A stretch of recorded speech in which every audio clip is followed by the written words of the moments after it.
ơi, ngày mẹ đang nói nhằm vui trao rằng mặt trời.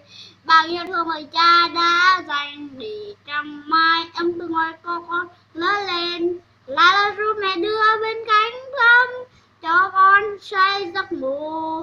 Là lời cha từng ngày ấm mềm, mong sao cho con nên người. Thời gian lấy đi tuổi xuân của mẹ và con lấy đi sức sống. Mẹ cha, cuộc đời con sẽ không quên tình yêu thương mẹ cha là dành cho con người ơi. Tình yêu bao la theo như con trôi xuôi cho với đi nỗi nhọc nhằn trong đời của người. Đường tương lai nhiều trong gai và những phút gian nan làm con ngạc quỵ. Để con nhớ rằng nơi đây một góc bình yên con mẹ cha